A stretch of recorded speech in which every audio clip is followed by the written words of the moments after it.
किराए के पैसे अगर मैंने देने हैं, बहुत चिंता से कोई इंसान सोया कि सुबह उठकर किराए के जो पैसे देने हैं मकान मालिक को, उसका इंतजाम तो है नहीं, तो चिंता सता रही थी। उस चिंता में ही सोया, यही सोच सोच के सोया कि ये मेरी मुसीबत अगर टल जाए तो सब कितना अच्छा हो जाएगा। अब जब सोया तो इतना जोर था इस बात पर कि ये किराए का मसला सुलझाया कैसा जाए, तो रात को सपना क्या देख रहा है कि वो आदमी जिसने सुबह किराया देना है, इंतज़ाम नहीं है, सपने में देख रहा है कि वो बहुत बड़ा दुकानदार बन गया है और जो उसका मकान मालिक है अब वो उसके यहाँ नौकरी कर रहा है। नौकरी कर रहा है तो देख रहा है ये कल तक जो मेरा मकान मालिक था आज मेरे यहाँ नौकरी कर रहा है। अलग ही शान, अलग ही ठाठ। अब सपना सुंदर इतना लग गया कि सुबह होने के बाद भी उसी को हकीकत मानकर कमरे से बाहर जाता है तो वो मकान मालिक बैठा है अपना किराया लेने। बाहर निकलते ही कहता है अभी तक यहीं बैठा है, दुकान नहीं खोली, मेरे भी पहुंचने का टाइम हो गया है। सामने से मकान मालिक कहता है सामान तुम्हारा सारा पैक हो चुका है, बाहर फेंका है, उठो और ये घर खाली करो।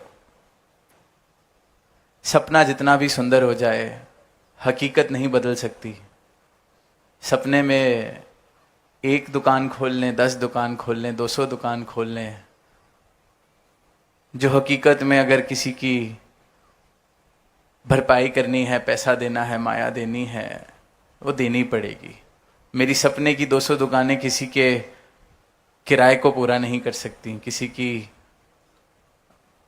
जेब नहीं भर सकती अगर मैंने किसी को कुछ देना है। फिर इसीलिए कबीरदास जी की जो पंक्तियां हैं कि कबीर सब जग निर्धना, धनवंता नहीं कोय,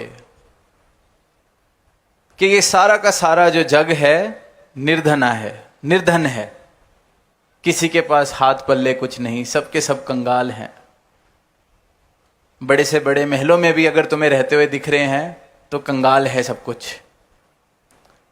धनवंता सो जानिए जिस पे राम नाम धन होए। क्यों ये कहा है, क्यों इतनी बड़ी उद्घोषणा की है, क्यों इतनी बड़ी बात कही गई है?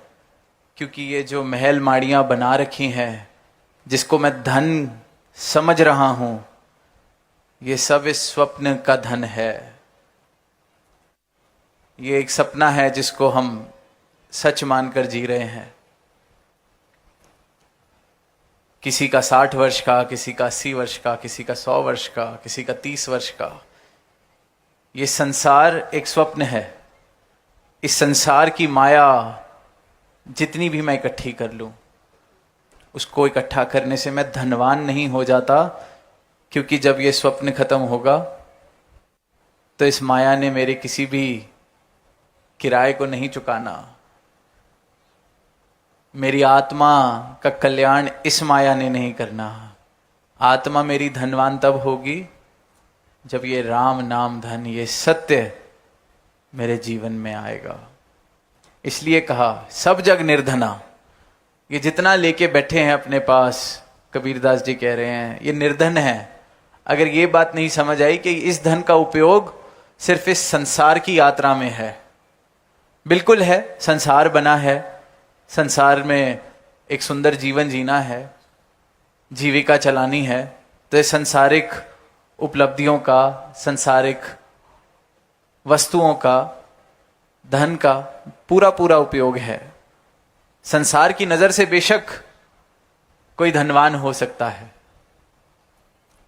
पर आत्मा धनी तब है जब ये सत्य मिल गया।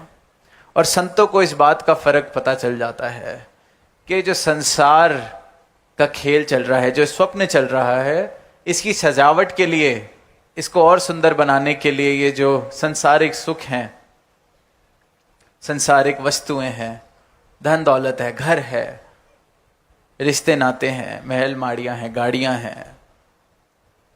ये संसार की यात्रा को एक बेहतर तरीके से जीने के लिए है, पर ये मुझे धनवान नहीं बना देते, क्योंकि जब ये सपना टूटा, जब ये यात्रा खत्म हुई, तो सब यहीं का यहीं रह जाना है। आज हम सुन रहे थे, बच्ची ने कहा कि अगर सुख है तो दुख भी आएगा, दुख है तो सुख भी आ जाएगा। अब ये छोटी सी चीज ही देखें कि दुख कोई बड़ी घटना की बात ना करें, जो चीज सुख दे रही है वही दुख देने लगती है अगली घड़ी में। किसी ने बहुत प्रार्थना कर करके प्रभु से संतान मांगी, बहुत सुख हुआ, बड़ी खुशी हुई जब संतान मिली। अब थोड़े समय बाद उस संतान ने जब बात नहीं मानी तो वो संतान दुख दे रही है। जिस संतान के लिए नाना पता नहीं क्या क्या कर्म कांड किए, मांगे करी, सुख, इतनी तपस्या,